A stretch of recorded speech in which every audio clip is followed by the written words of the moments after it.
What is going on, ladies and gentlemen? AJ Good here at the House of Masks, where we unbox and review cool stuff almost every single day. And in today's video, we have a very exciting unboxing. We have a stage-used Gwar score, of course. I've been hyping this up in the last couple of videos because I'm really excited for this one. I'm still coming off of the high of the Gwar Dead Kid prop, and then what do you know? Something else walks right on into my life. I wasn't looking for this item. I just had a fellow collector reach out and say, hey, I'm thinking about selling this off. Do you want first dibs? And I said, oh, hell yeah. Oh, hell yeah! And now we've got the piece here, and man, life is just cool, you know? But this stage use piece is very era specific, so we've got to talk about a couple of things. The first thing being Carnival of Chaos. And the second thing being Dawn of the Day of the Night of the Penguins. Now, back in the good old days of Gwar, for every record that was released, they would also put out a video. These were the golden days. I really missed that setup, that format, if you will. Release a record and then release a video around that record, and the video was sometimes a full live performance with the storyline that kind of follows the album, and sometimes it was a full-length movie. Sometimes it was a mixture of both. Dawn of the Day of the Night of the Penguins tends to fall a little more along the lines of just live show footage with a storyline that follows the songs on the album, but this is something that you just never really hear talked about. You never hear about the Carnival of Chaos era in Gwar.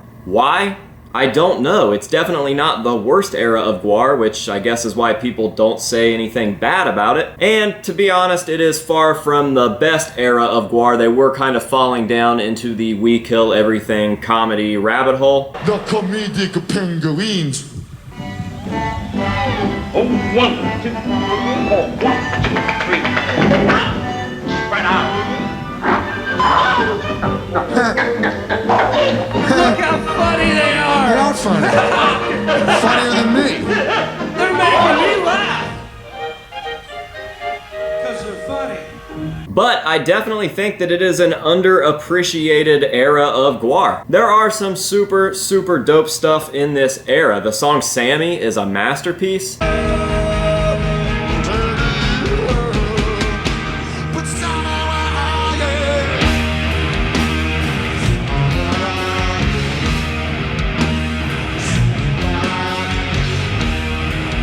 Back to Iraq, that is a classic.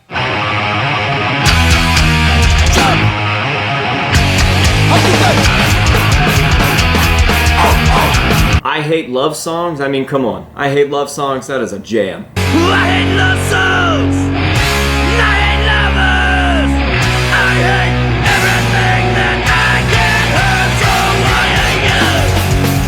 And the video itself is pretty awesome. I love live performance videos of Gwar, especially when they are shot multi-angle, quality audio, and this was about as quality as it got for that early on. So, now that we've got these things set aside, maybe you guys can go watch them and listen for yourself. If you haven't, we can go ahead and jump on into today's unboxing, and it might just make a little more sense to you. So, we've got a box here from Mr. James Shroom, who, like I said, hit me up and said, hey, you want first dibs on this? I said, yeah, and I did not budge at the price that he gave me. I know that the price that he gave me was cheaper than what he paid, and I will explain how he acquired this piece as I take it out of here and show it off a little bit. So, there it is, right there in the middle. I get rid of some of this packing material. I'll set this right here and I'll scan the box just to make sure that I haven't missed anything else, because I'm really good at doing that. It doesn't look like there's anything else inside, so now we can go ahead and unwrap this guy and take a look at what we've got.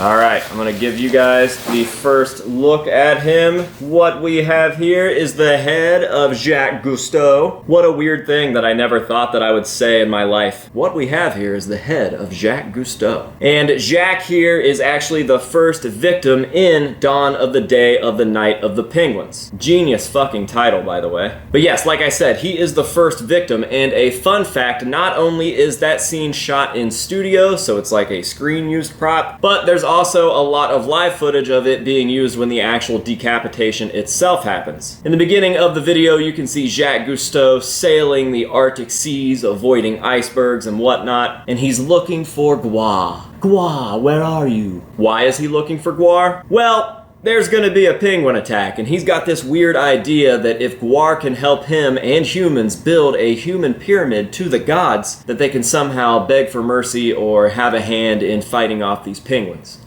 Guar, I summon you. We shall form a human pyramid and beg the gods for forgiveness. Guar, where are you? Ah, there you are. Join me, Guar, and together our gay legion shall rid the world of the growing penguin menace.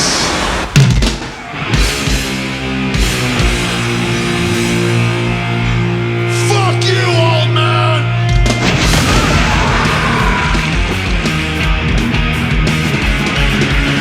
It's a pretty weird Guar story, but it starts off with Jacques Cousteau, so do you expect anything less? So yeah, the head of Jacques Cousteau as sculpted by Don Draculich. I had a hunch that he was the one that sculpted this because it actually looks like Jacques Cousteau. And Don is known as the best caricature sculptor at the Slave Pit, so I had a feeling, but I went ahead and texted him earlier just to confirm, and he did confirm that he did sculpt this, so that's pretty cool. And you might be wondering how this came to be. Like, obviously I got it from a private collector, but how did James himself get this? Well, Guar had a Kickstarter a few years ago for a comic, and one of the highest tier rewards that you could possibly get was a stage-used head. This stage-used head. So along with the other perks and rewards you got, this was the big cherry on top, the stage-used Jacques Cousteau head as seen in Dawn of the Day of the Night of the Penguins. And as you can see, it's a weird old sculpt. It's definitely an older 90s piece. You can tell by how crude it is. I really love this era of Guar for the same reason that I love my favorite era of distortions. There was just something about these old, blocky, crude sculpts, but they just delivered an entirely different message when looking at them. Something about them is just so much more creepy. The crudeness added to Guar's creepiness and their grossness. And this head is one of those heads for sure. And actually, a fun fact on the back of Carnival of Chaos here, I'm not sure how well you guys will be able to see it, but there is a pile of decap heads and Guar victims, and they're all really crude and really creepy and really gross. I absolutely love that. So, never in a million years would I have guessed that I'd be sitting on this many Guar scores, and never in a million years would I assume that they would just be walking into my life like this. Every time I get something, I think that that is going to be the last thing, so I really thought that the Guar Dead Kid was going to be like the final boss, and I would never get another stage-used Guar score. It's just kind of how you have to approach this type of collecting, but then what do you know? A week later, I get a message about this guy, and yeah, here he is. Absolutely unbelievable. Definitely going to be putting this one behind glass. It's just too old and too special not to go in some sort of container. The Mitt Romney is signed, the Tony Abbott is signed, and they're both newer, and this one is old and unsigned, which I absolutely love that it's unsigned. I really don't like signed items unless I'm the one to get them signed, and even then I would be pretty hesitant to have something like a decap head or another prop or mask signed. I don't know, there's something about it, it looks tacky, I don't like it. And to be honest, Guar signs so much stuff that their signatures really don't add too much value to anything. So for something like this, I would definitely prefer that it's unsigned. So this thing is perfect. Super happy to add this to my collection. A massive thank you to James for working with me on this. And we've got one more real deal, not stage used, but Slave Pit official, meaning it comes from the real mold and is made by the real artist down at the pit. One more of those items to add to the collection before I give you guys a massive Guar update video, which I'm really excited to shoot. Things have just changed so drastically from the beginning of the year. Not having any scores lined up. I think the Sleazy suit was like the first one, and I was like, okay, that's it. Story of my Guar collecting, right? And now here we are. So I'm gonna go ahead and get this guy in the collection. I will show it off to you guys, show off the collection real briefly, and then at some point you guys will be seeing another pretty cool Guar video in the immediate future. So with that being said, thank you guys very much for watching. I really hope that you have enjoyed enjoyed it. If you did, go ahead and leave me a thumbs up down below. It definitely helps the channel. And if you don't mind, leave a comment down there. I'll even make it easy for you. Who is your all-time favorite Gwar victim? Who have you just loved to watch die? I'm gonna have to think about that. I don't think that I can leave an answer, so I'm gonna go ahead and leave my answer in the pinned comment down below. Drop yours down there as well. I'm looking forward to seeing what you guys have to say. With all of that out of the way, let's go ahead and end this video. Until next time, this has been AJ Good here at the House of Masks, telling you to say no to drugs and alcohol and yes to head. And we'll see you guys in the next one.